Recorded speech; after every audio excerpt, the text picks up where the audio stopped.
Udah live.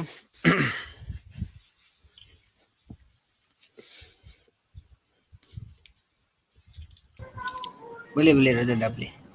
Oh, tak nampak pun dia punya tu. Tak boleh ya.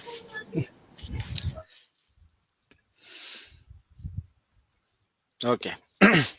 أعوذ بالله من الشيطان الرجيم. بسم الله الرحمن الرحيم. الحمد لله رب العالمين والصلاة والسلام على أشرف الأنبياء والمرسلين وعلى آله وأصحابه أجمعين. رب اشرح لي صدري ويسر لي أمري واحلل عقدة من لساني يفقه قولي. رب يسر ولا تعسر يا كريم. السلام عليكم ورحمة الله وبركاته. Alhamdulillah, summa alhamdulillah, kita masih lagi diberikan kesempatan dan ruangan untuk meneruskan kitab kita, pengajian kitab pada kitab Taqribul Usul fi ila ilmi usul karangan Al-Imam Ibn Juzai Al-Maliki rahmatullahi alaih.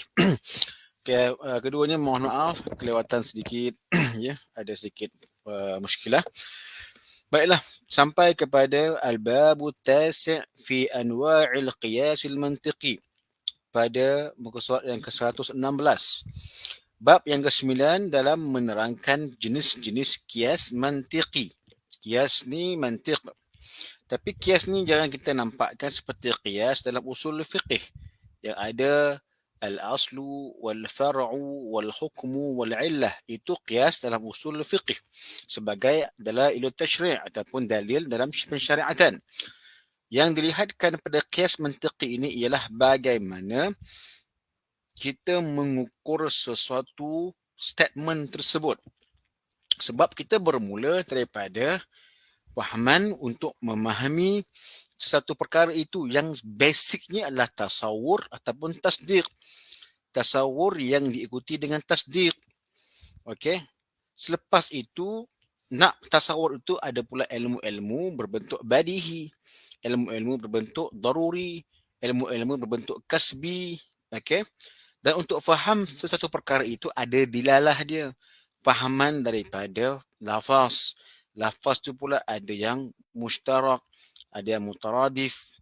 Dan dilalah, dan dah faham pula lafaz, ada pula dilalah petunjuk. Ada dilalah yang berbentuk tatabuk, berbentuk tadamun dan lain-lain. Itu peringkat bagaimana para ulama menyusun cara memahami sesuatu lafaz yang ianya membantu kita memahami adalah lafaz tersebut. Sebab kita sekarang ni bermain dengan lafaz. Pensyariatan itu lafaz. Okay? Walaupun perbuatan ada dalamnya, sebagaimana ta'rifan sunnah ataupun perkara yang perbuatan Nabi itu merupakan aqwal, af'al, taqrir dan sebagainya itu, tapi kesemua itu diterjemahkan ke dalam bahasa lafaz. Lafaz tersebut itu kita kena faham dilalah dia. Untuk kita tahu apakah finding ataupun apakah istimbat kita keluarkan daripada semua perkara tersebut yang merupakan dalil ataupun nas tashri', nas pensyariatan. Baik, oleh itu untuk menerangkan jenis-jenis kias mantiqi, cara akal kita berfungsi dalam menghukum sesuatu perkara itu ada beberapa jenis. Ada 5. Wahiyya khamsatun. Burhan, bukti. Bahasa mudah ada bukti lah. Jadal, debat. Khitabah, penyampaian. Syair dan sufustah. Kita akan tengok dia punya makna ataupun ta'rifan satu persatu insya-Allah. فأما البرهان فهو القياس اليقيني الصحيح وهو ya kias, cara pemikiran, cara refleksi, cara kognitif yang yakin, yang benar. وهو الذي تكون مقدماته قطعية كلها كالبديهيات. Di mana muqaddimahnya qat'i, putus. Kesemua muqaddimah itu badihi. Badihi ni macam daruri lah, mudah untuk kita faham. Tengok luar, oh dah siang. Mana kamu tahu siang? Matahari. وَالنَّظَرِيَّاتُ الصَّحِيحَةُ الْحِسِّيَّةُ السَّالِمَةُ مِنْ غَلَطِ الْحِسِّ. Dan juga teori yang benar yang bersumberkan kepada panca indera yang selamat daripada kesalahan derianya. Dia pegang api, oh panas. Panas tu apa tu? Burhan ke? Jadal ke? Apa tu? Burhan lah. Apa bukti burhan? Memang betul panas. Besi yang dibakar kan panas. Apa buktinya? Saya dah pegang tadi. Memang panas. Betul ke panas? Betul. Tangan saya sehat. Saya merasakan sedemikian. Dan saya yakin setiap besi yang dipanaskan akan memanaskan besi. Besi bila bercampur dengan api yang sedang menggelegak ataupun sedang membakar, besi itu akan jadi panas. Itu nadhariyat hissiyah. Jadi keluarlah satu kaedah, besi bergabung dengan api panas contohnya. Okey. Mana kamu tu panas? Saya pegang tadi. Tangan kamu sakit kot? Tak, tangan saya sehat. Salam salimatun min ghalatil hiss.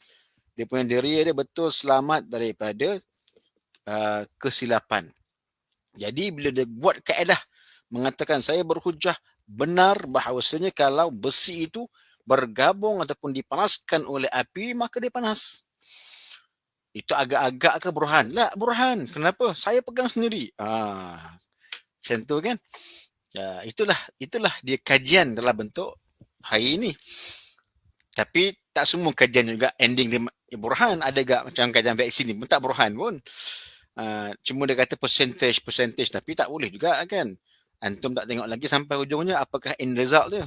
Okay, itu isu yang dibahaskan secara medik lah tentang vaksin ni. Mana kamu tahu impact dia for long term. Okay, tak apa, itu cerita lain. Tapi yang pasti itu bukan burhan. Apa? You just test. You don't know what is actually the ending of the implication, the consequence of the action of the vaccination. You don't know. Okay, so that we cannot consider as a burhan lah. Why? You don't know. You just assumption. So assumption is not.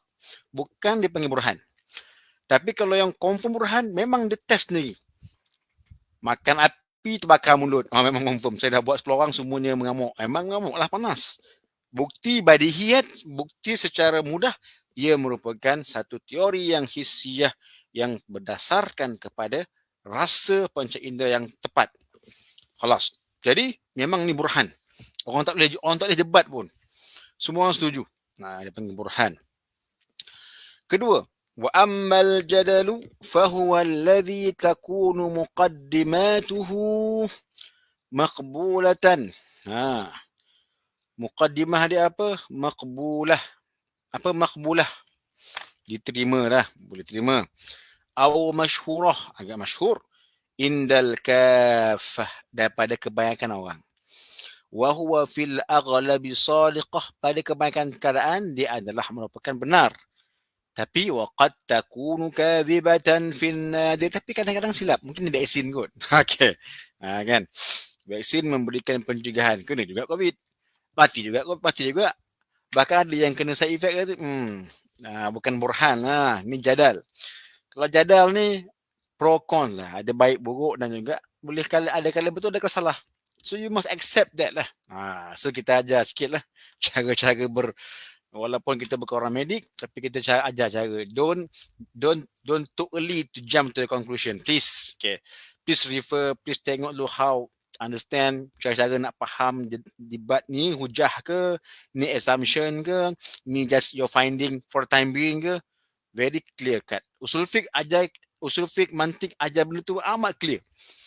Supaya you tahu apa yang you punya stand. You punya stand ialah burhan ataupun you jadal. Kalau you jadal, so you are not 100% right. If burhan, yes, they're 100% right. Because memang supported, dibantu oleh hujah-hujah yang badihiyat, yang mudah difahami, yang confirm, tidak ada khilaf. Tapi kalau berbentuk jadal, might be right, might be wrong. Boleh kata betul salah, tapi walaupun kebanyakan hal adalah betul.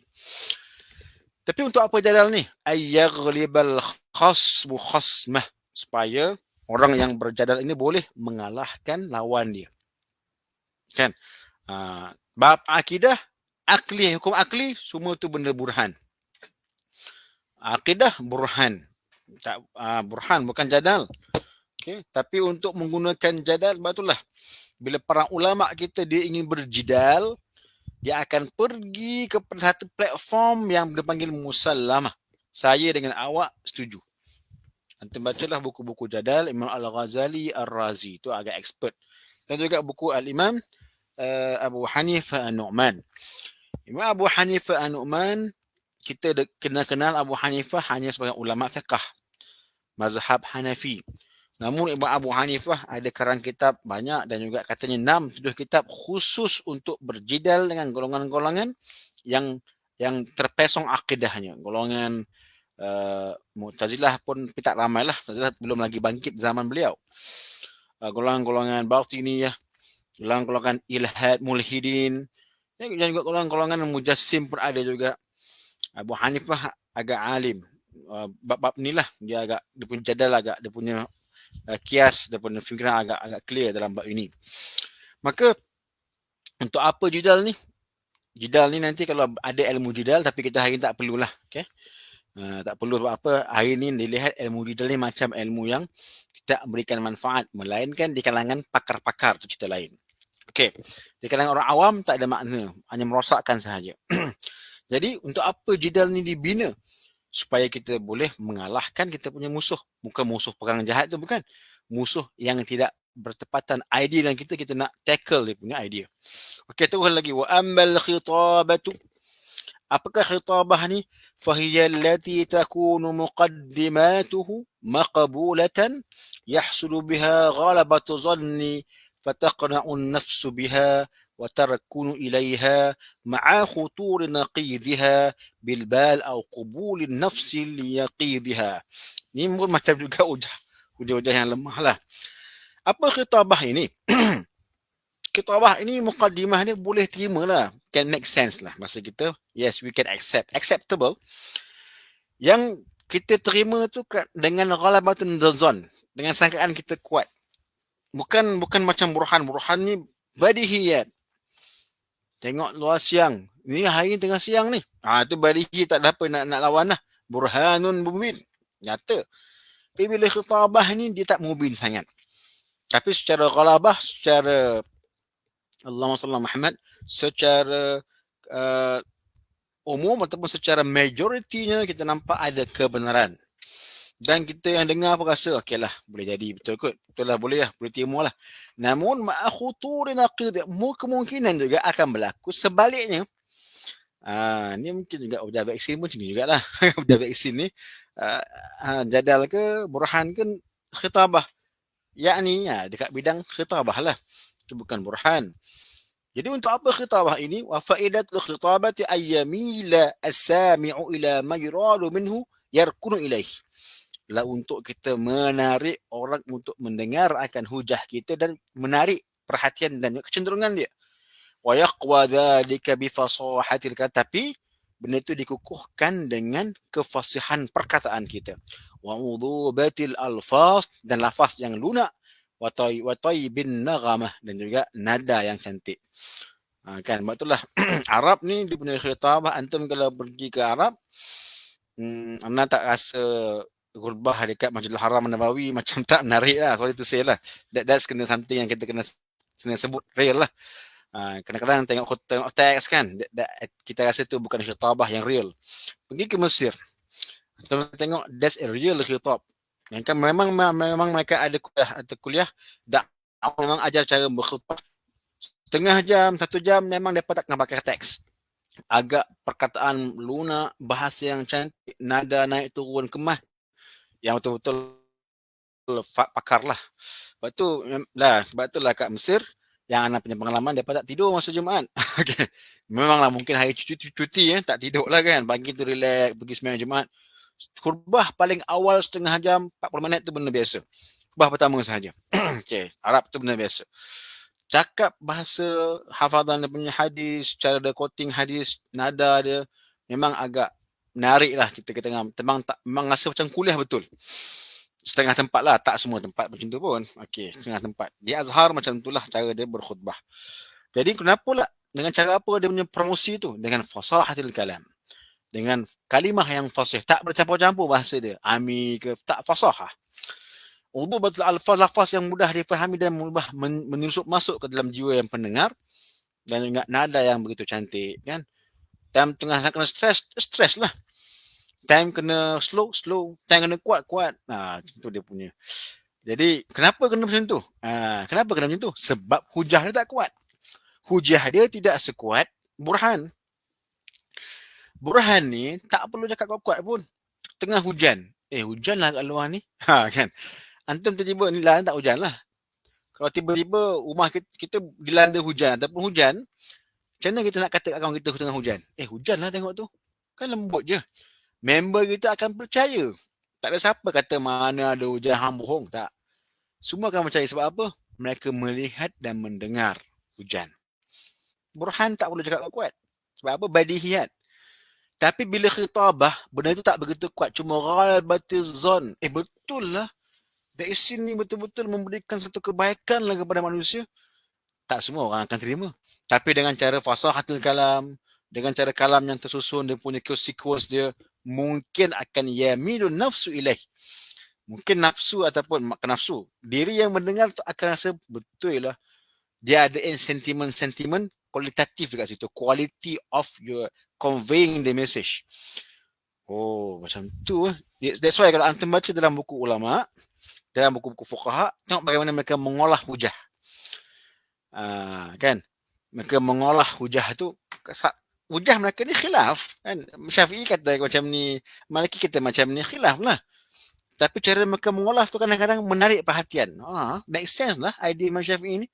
Kudu subuh ni benda yang sunat muakkad. Sebab cara ulama kita mengolah. Itu khitabah. Okay, itu khitabah. Mana dari segi dalil mereka tu walaupun baina-baina, mungkin betul, mungkin salah, mungkin kuat, mungkin tak kuat, tapi cara olahan mereka. Baca kitab fiqh, mereka olah macam mana. Betul, ulama-ulama yang lughawi bila mereka buat kitab yang betul-betul, contoh Imam Az-Zakaria Al-Ansari, baca kitab Imam Zakaria Al-Ansari. Dia tak banyak bermain kata, tapi dia punya ringkasan, dia punya tu banyak. Baca kitab Imam Zakaria Al-Ansari nak baca, memang cari Tok Syekh yang lah, Syekhul Islam Zakaria Al-Ansari, kita dia kena cari orang yang betul-betul boleh memahami ibarat ulama. Sebab mereka ada dia punya skill tersendiri. Okay. Baik. Wa amma syair. Ada pun syair. Fahuwa ma yatadammanu tashbihan atau tamthilan atau isti'arah. Syair ni pula mengandungi tashbih, penyamaan. Tamthilan, perumpamaan. Isti'arah, kita meminjamkan satu sifat ataupun satu musyabbah bih. Atau takhyila amrin fi nafsi yaqsudu bihi targhib. Kita menggambarkan, mengkhayalkan satu perkara itu supaya ia terbayang dalam diri kita ini untuk kita lebih menggalakkan, menakutkan, memberikan satu encouragement, galakanlah tasji', atau hatha 'ala al-'ata', kita nak galakkan memberi, atau tahrikan yaqsudu bihi targhibah, kita atafkan tahrika farhin au huznin, untuk mendatangkan kegembiraan dan kesedihan, takhriba ba'in, untuk mendekatkan kefahaman yang jauh. Kan, contoh orang cerita kan, antum tu syair. Antum syair Arab macam tu. Kalau kita belajar kitab-kitab, contoh macam mana kita apa yang banyak syair yang nak baca dengan SMPI, kita apa, Ta'lim Muta'alim kan. Ta'lim Muta'alim ni dia ada banyak banyak syair tu untuk apa? Untuk mendekatkan kefahaman. Ta'allam fa innal mar'a la yuladu 'aliman kan. Apa lagi, belajarlah kamu, orang yang manusia yang tidak akan pun dilahirkan dalam keadaan terpelajar, kena belajarlah.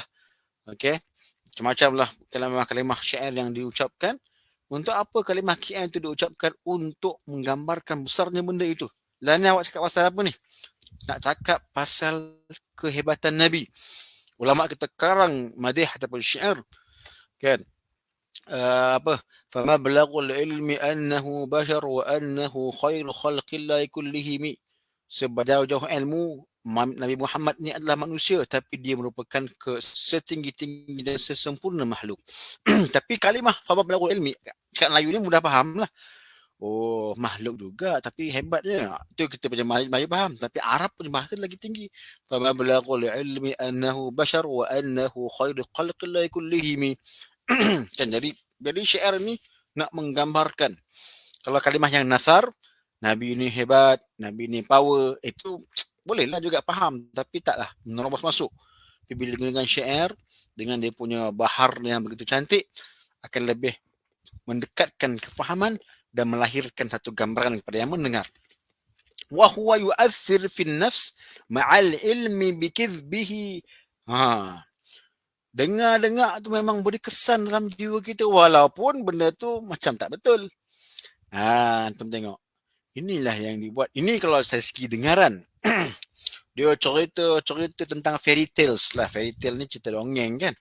Kita duk dengar macam nampak betul. Betul lah ada naga terbang lah. Wallahualam lah betul tak betul tu nombor dua kan. Tapi dia cerita tu seolah-olah menggambarkan benda tu ada dan akan menambahkan keyakinan kita dengan intonasi dan juga sebagainya. Itu syair. Tapi syair bukan hujah lah. Kenapa? Dia banyak sangat fakta-fakta luaran. Okay. Tapi burhan tu hujah. Yang kedua tu dia panggil apa? Ialah jadal tu kuat. Khitabah itu menarikkan perhatian. Tapi syair ni dah tak boleh. Tapi cuma mencantikkan bahasa. Benar tak benar tu nombor dua lah. Macam tak betul lah. Cerita tak logik lah. Tapi dia punya syairah, dia penyampaian tu dia cantik. Yang ketiga dia panggil sufustah. Ni tingkat yang ketiga. Sufustah ni apa nombor tiga? Dia panggil ialah mughalatah. Memang tak betul. Dia mengarut lah dia panggil. Wal-ghalatu yaqa' biwujuhin kathiratin min jihatil lafaz. Lafaz pun tak betul. Kisah Sabuk 1001 Malam. Dia katakan berlaku dalam Harun Ar-Rasyid. Baca. Semuanya kisah-kisah yang negatif tentang pemerintahan Islam. Tapi cerita ni Sabuk 1001 Malam. Thousand Night. Okay, 1001 Night. Cerita orang putih buatlah tu. Menggambarkan pemerintahan Harun Ar-Rasyid ataupun Abbasiyah ketika itu. Yang dikatakan mabuk dengan arak, dengan gundik, dengan perempuan dan sebagainya. Sedangkan cerita tu dibuat oleh orang putih untuk menggambarkan teruknya Islam. Sedangkan yang diterukkan itu adalah Harun Ar-Rasyid. Orang yang pemimpin yang hebat. Tapi itu semua fustah. Sufustah. Dengar-dengar. Tapi dengan cerita, dengan lakonan, dengan olahan yang cantik, kita rasa itu betul. Jadi maknanya sufustah ini ataupun propaganda ini dia bergerak dengan sufustah. Okay, dia bukan syair pun sufustah. Okay. Banyak salah. Lafaz salah, makna salah, cara sebutan salah. Tak betul ya. Okay. Jadi itu merupakan dipanggil sebagai peringkat-peringkat. Okey, peringkat-peringkat dalam kias mantiki. Orang yang mendengar burhan takkan tanyalah. Walaupun statement tu simple dia. Hari sedang hujan. Orang cahaya terus. Jadal. Perlukan kepada benda yang kuat. Dan kebaikannya adalah benar. Nombor tiga, khitabah. Perlukan kepada kecantikan khulahan dan bahasa. Syair. Bahasa yang cantik. Walaupun benda pun tak betul. Sufustah. Memang salah pun. Tapi menggunakan beberapa faktor-faktor lain untuk menguatkan. Tapi nampak kesalahan dia. Kisah 1001 Malam. Okay. Antum baca kisah Aladdin, Sinbad, Alibaba. Ni semua kisah-kisah orang Islam. Tapi kenapa orang putih pelopor Sinbad? Kan? Aladdin bukan Aladdin, Alauddin. Okay. Tapi kenapa nama Aladdin? Kita pun tahu kenapa orang putih buat cerita Aladdin. Aladdin and the Magic Stone, Magic Lamp. Kenapa? Apa pakai nama lain dah ya, pakai nama Aladdin, pakai nama John ke Michael ke apa nak. Jadi benda tu semua ada mesej tertentu. Dia dah panggil sufustah. Okey. Kenapa pakai nama Aladdin, Sinbad, Aladdin dan Alibaba? Alibaba ni betul memang kisahnya memang ada Alibaba and Titif kan dengan 40 penyamun. Okey, baiklah. Jadi benda tu kita kena tengoklah. Itu betul ke itu ke sufustah? Okey, boleh tengok balik. Baiklah. So tengok apa poin Syekh ni nak menceritakan tu tingkatan kekuatan hujah yang bersandarkan kepada sumber. So kalau orang putih ataupun Katolik kata Tuhan tu tiga. Sufustah ke syair? Burhan reject. Adakah itu merupakan jadal? Tak. Aghlabuddhan tak, reject. Adakah merupakan dipanggil khitabah? Tengoklah macam mana. Ke benda itu merupakan sufustah? Kalau sufustah, khalas lah. Mana iman golongan Katolik ni berdasarkan sufustah. Benda karut ataupun benda yang salah. Jadi agama kamu berdiri atas akidah yang salah. Senang je. Agama lain contohnya Tuhan banyak. Contoh kan. So agama itu agama yang jadal ke, burhan ke, sufustah. Jadi kita pun tak terima. Islam memang reject lah. Sorry to say lah. Kita kata we cannot accept this. Bukan you katalah punya agama tu suka kebersihan ke, suka keamanan ke, tapi bila basic thing tentang faith pun something yang you develop by sepustah, you develop agama ni tentang daripada benda yang dongeng kan, agama daripada naga lah, kita pun payah. So itu bukan agama, itu is something that sepustah apa, dongeng-dongeng orang dahulu. Islam pula macam mana? Kami ada nabi kami. Dia ke hidup? Kami ada cerita yang menyampaikan kepada kami yang dia hidup.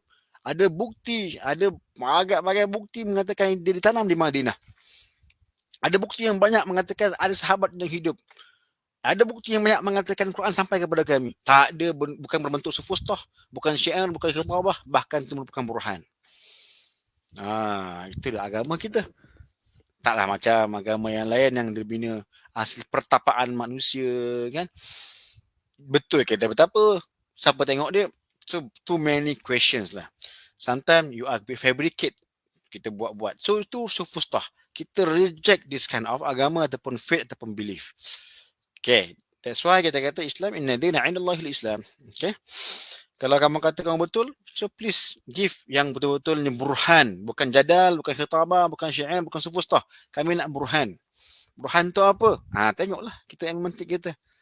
Kalau you just claim, that is itu salah lah kan, itu salah. So kita tak boleh accept that kind of argument ataupun evidence. Okay, last kali. Okay, cukup lah. Okay, kita habiskan bab ni. Ammal burhan ataupun burhan, istilah dia apa? Anda tahu istilah ya? Kalamun mu'allafun ala wajhin makhsusin bisyurutin makhsusatin. Kalam yang terbina daripada wajah yang tertentu dengan syarat tertentu. Apakah khitabah? Ialah merupakan apa? Kalamul khatib sawa'un takallam biha, sama ada dia memberikan zon ataupun yakin. Tapi pada yang bercakap tu dia yakin lah, dia zon lah kebanyakannya, dia pun nyampaikan saja. Adapun syair pada istilahnya ialah lebih umum, ialah majaz wa tansil wa shibh. Dzalika mimma laysa bihaqiqati sawa'in kana manzuman atau mansuran, sama ada dikarang dalam bentuk penulisan yang bersusun manzum, ada bait syair, ataupun mansur yang mendasar, yang macam kalimah biasa. Okey, ini semua kaedah ataupun tingkatan-tingkatan penggunaan di dalam menyampaikan.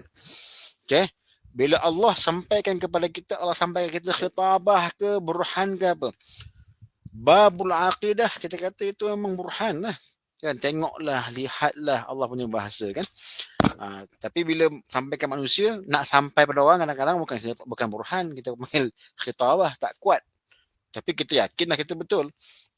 Okay, itu dipanggil, dari situlah terbitnya kefahaman kita kepada setiap kalimah yang keluar kepada manusia sebelum diistimbatkan hukum. Okay, ini cerita ni untuk apa? Cerita bagaimana kita memberikan pembahagian kekuatan khabar yang sampai kepada manusia. Okay, yang paling lemah sufustah. Yang mendengar pun tengok banyak sekali masalah, bahasa salah, penggunaan bahasa salah, makna tak betul.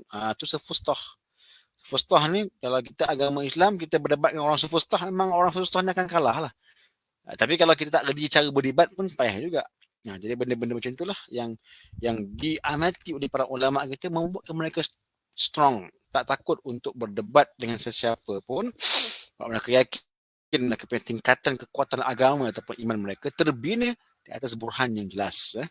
Okey, nanti kita akan lihat babul ashir, kita akan pecah lagi burhan tu macam mana. Burhan tu macam mana? Kamu kata kuat tu, badihiyat tu, nazariyat yang begitu sahih tu macam mana bentuk dia?